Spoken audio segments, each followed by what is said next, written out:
Matapos nitong pagsabihan ang kanilang mga bihag, pinili ni Gonzalong pagtipunin ang kanyang mga kaanib. Nais ni Gonzalong malaman ng mga ito kung ano ang kanyang plano upang maiwasang magkaroon ng hindi inaasahang pangyayari.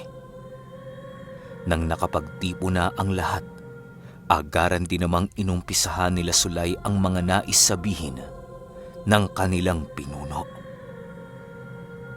Mga kasama, may nais na iparating na mensahe sa atin ang ating gabunan.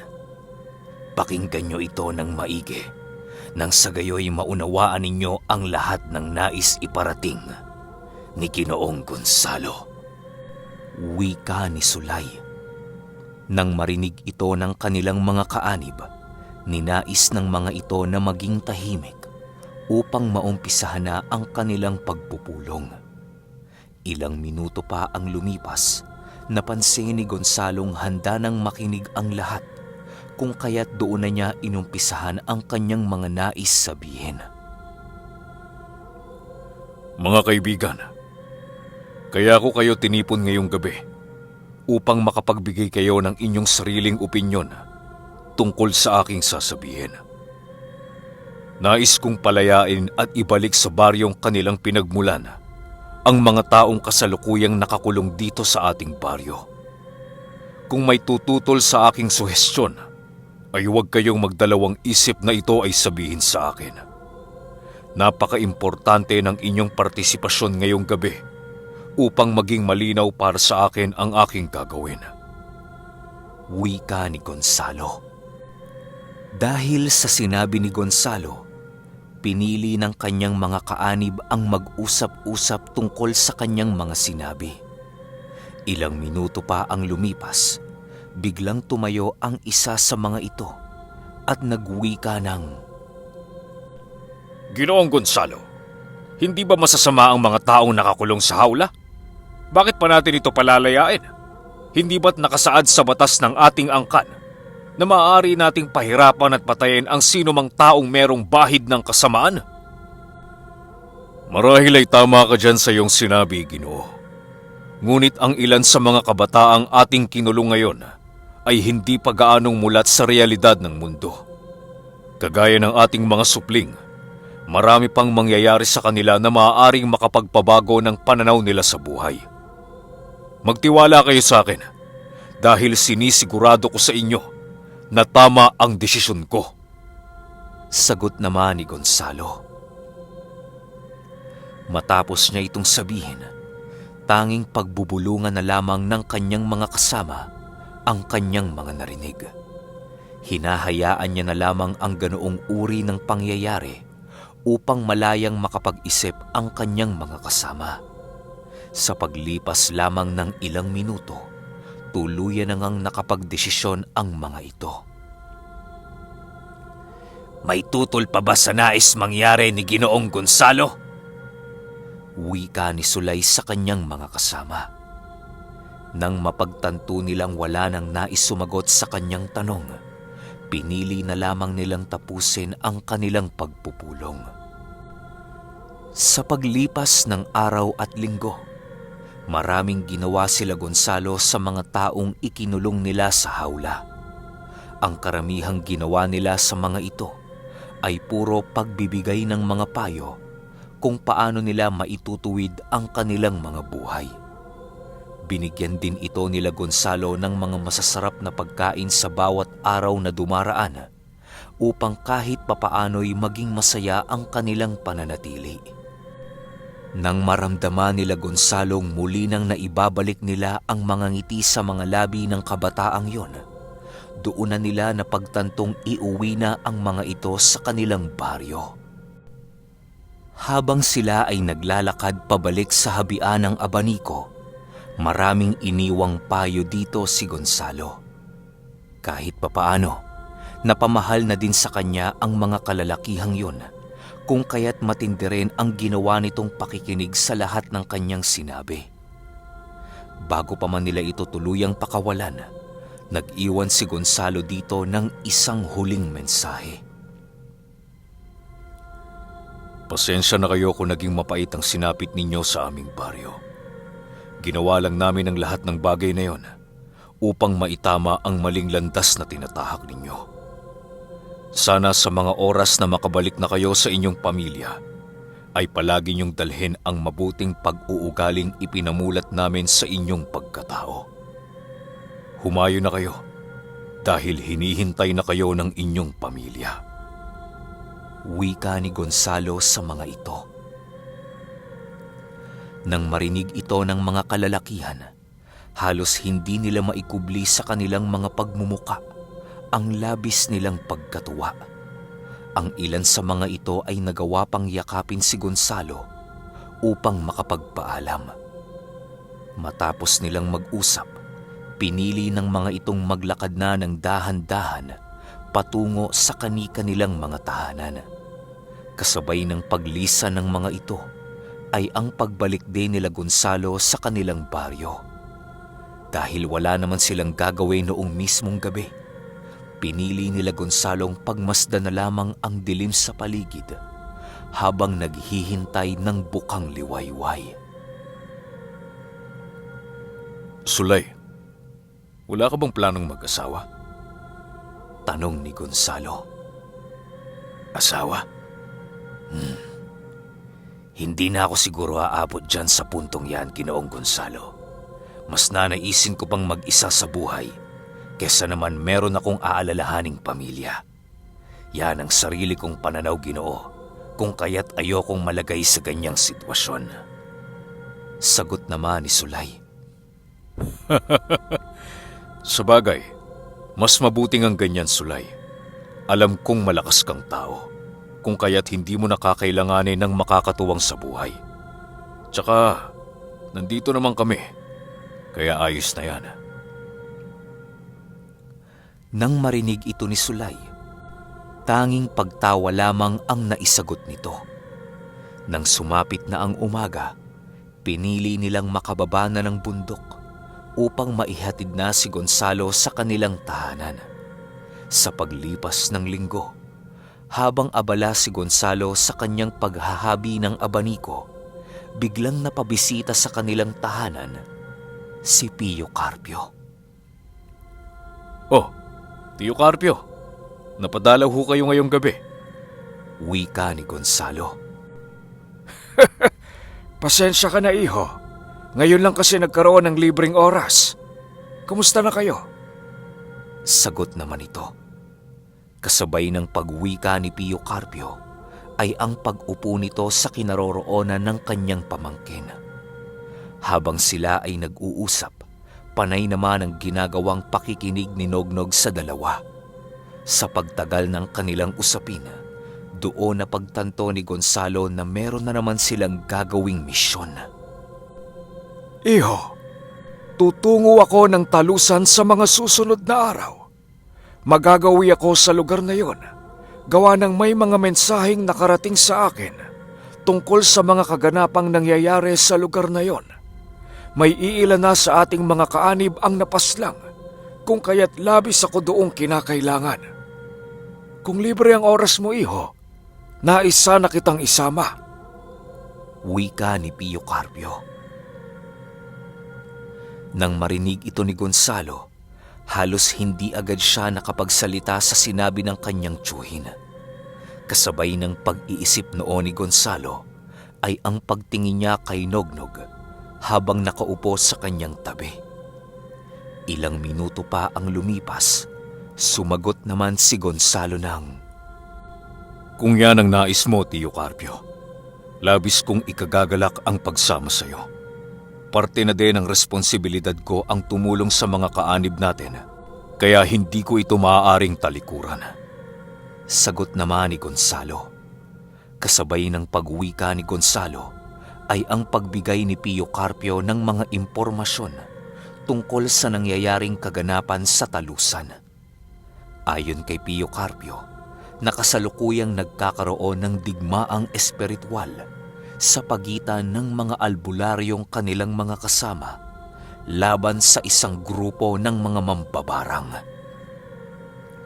Hindi ordinaryo ang grupong yon Gawa ng karamihan sa mga ito ay malalalim ang aral sa paggamit ng barang. Halos lahat ng insekto ay kaya nitong pasunurin na siyang labis na nagpapahirap sa kanyang mga kasama. Dahil sa mga nalaman ni Gonzalo, pinili niyang makapagbigay ng tulong sa kanilang mga kaanib.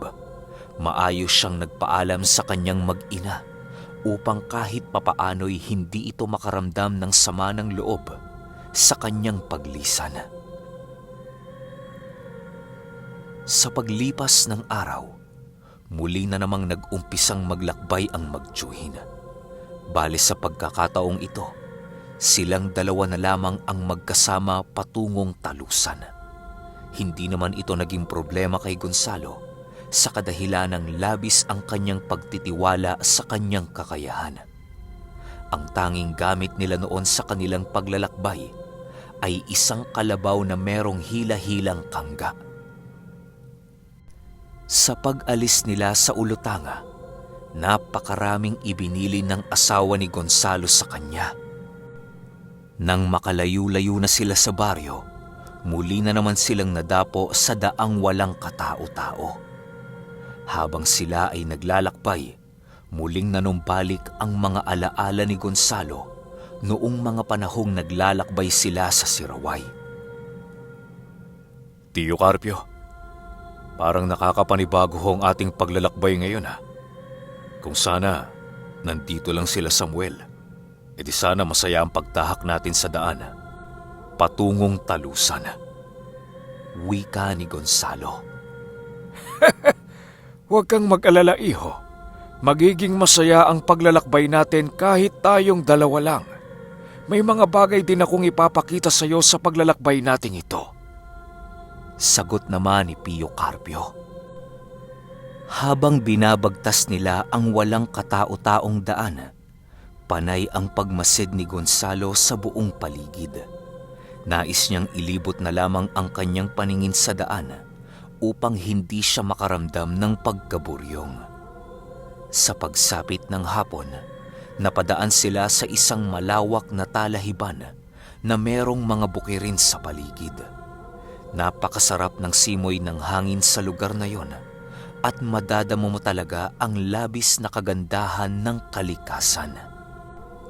Sa pagmasid dito ni Gonzalo, tanging mga damo at puno lamang ang nakikita niya sa paligid. Habang tinitingnan nilang dalawa ang paglubog ng araw, puro kwentuhan lamang ang ginagawa nila ni Pio Carpio.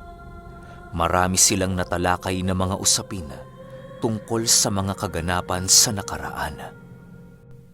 Iho, alam mo ba ang agimat na wangis ng tao na merong dalawang ulo? Tanong ni Pio Carpio. Hindi ho, Tio. Wala po akong alam sa agimat na yan. Nang marinig ito ni Pio Carpio, tumawa lang naman ito at muling nagkwento tungkol sa kanyang sinabi kay Gonzalo. Ayon kay Pio Carpio, na ang agimat na ganoon ang wangis ay isang gamit ng kaliwa.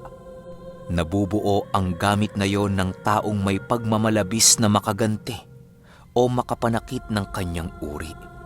Sa pamamagitan ng pag-ibabaw ng demonyo sa kanyang kaluluwa, nakakaya nitong lumikha ng isang mutyang kanyang maaasahan sa lahat ng aspeto ng pakikipaglaban. Ang ganoong uri ng mutya ay may kakayahang gayahin ang kahit na anong abilidad ng isang tao na merong alam na aral. Kadalasan sa mga nagagayang abilidad ng gamit na yon ay ang pambabarang, pangkukulam, at ang higit na mapanganib sa lahat ay ang pagiging aswang. Kapag narating ng taong may hawak sa gamit na yon ang pagiging aswang, magkakaroon siya ng kakaibang abilidad na halos karamihan sa mga manggagamot ay hindi alam. Ang ginagamit na wangis ng taong may dala ng mutya ay halos maihahalin tulad mo na sa kaanyuan ng dyablo mismo. Kasing lakas din ito ng isang gabunan o baka masigit pa. Dagdag pa ni Pio Carpio, na kapag dumating na ang pagkakataong halos isumpa na ng taong nangangalaga dito ang Panginoon, ay patuloy na uunlad ang kanyang abilidad. Maging ang kakayahan ng isang sigbinan ay kayang gawin ng taong yon kung ito ay kanyang nanaisin. Sa tinagal-tagal kong pagsasaliksik sa kaalamang yan, iho, kokonti pa lamang ang aking nalalaman sa misteryosong bumabalot dito.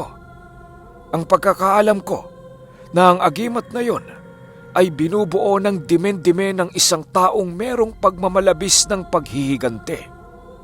Sa tamang alay at proseso ng ritual, lilitaw mula sa ilalim ng lupa ang ganoong klase ng mutya. Noong panahon pa ng mga raha at mga dato, dito sa ating lupain, ito palagi ang mga nilalang na kadalasang nagbibigay sa kanila ng problema. Ang isa sa mga taong matagumpay na nangangalaga sa ganoong uri ng mutya ay si Kuda na taga-Ulutanga. Wika ni Pio Carpio. Noong mga panahong kabataan pa namin ng iyong ama, yun din ang taong nagnais na patayin kaming magkapatid.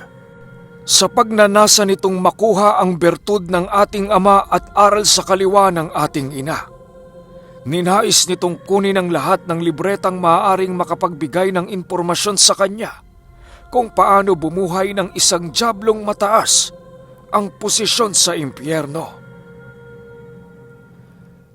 Ayon kay Pio Carpio, na ang taong nagngangalang Kuda ay ang nag-iisang nakapasok sa kanilang pamamahay na halos hindi napigilan ng karga ng kanilang ina. Maraming ginawa noon sila Lolo Astring, pero sadyang matindi ang pagnanasa ni Kuda na patayin sila Pio Carpio at Pilo Carpio.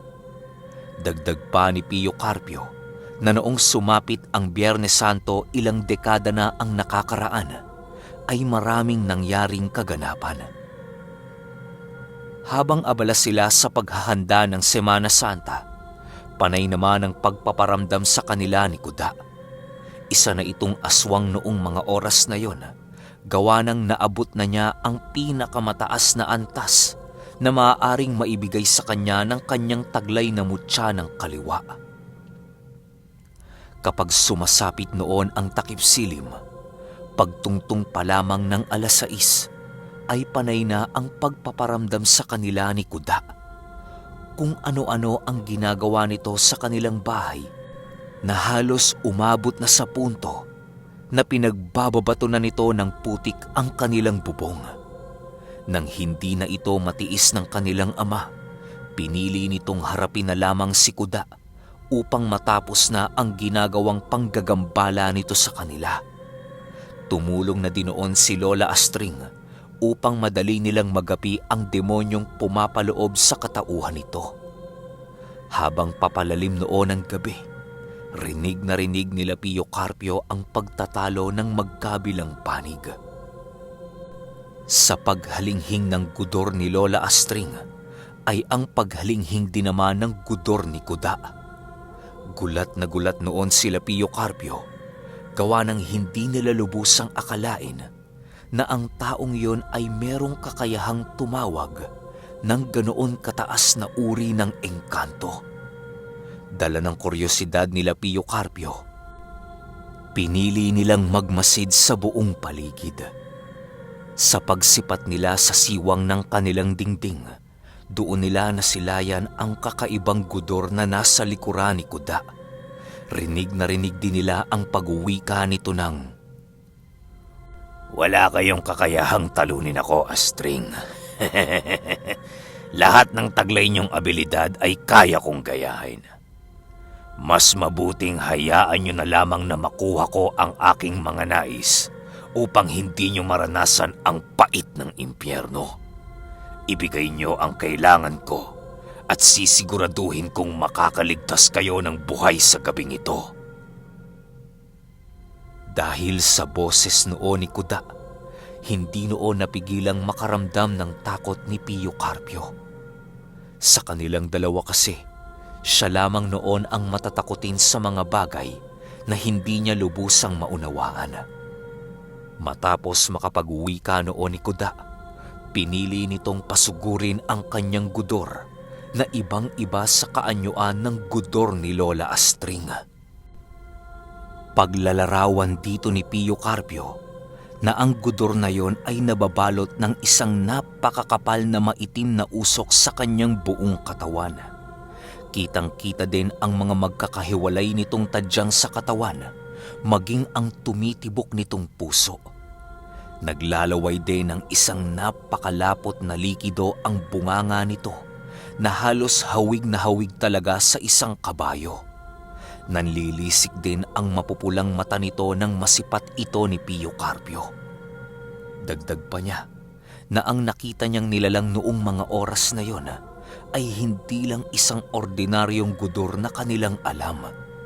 Tandang-tanda pa noon ng tiyuhi ni Gonzalo noong minsang nabanggit sa kanya ang diwatang naging isang kabayo dahil sa ginawa nitong kataksilan sa kanyang uri. Matapos siyang isumpa ng kanyang mga kauri, pinili ng mga itong itapon siya sa karimla ng mundo kung saan mamumuhay siya doon ng nag-iisa. Nang mataglay ni Kuda ang ganoong antas ng kaalaman, nagawa nitong palayain sa kanyang kulungan ang diwata ng kataksilan. Nang magkaisa sila nito, mas lalo pang nabigyan ng lakas at kapangyarihan si Kuda. Kaya rin niya nakayanang harapin noon ang mga magulang nila Pio Carpio ay dahil na rin sa diwatang gumagabay sa kanya. Sa pag-umpisa ng labanan sa pagitan ng mga magulang ni Pio Carpio, halos dumating na sa puntong ikamatay na noon ng gudor ng kasalukuyang gumagabay sa kanya.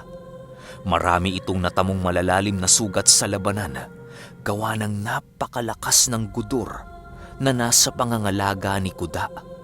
Halos pagtulungan na nga ni Lola Astring at ng gudor na kanyang kasangga ang gudor ni Kuda dahil sa labis nitong lakas na ipinapamalas. Ramdam na ramdam din nila noon ang mapangwasak na presensya nito habang sila ay nakikipaglaban. Okay, yung 59 sunod ka agad natin. Salamat.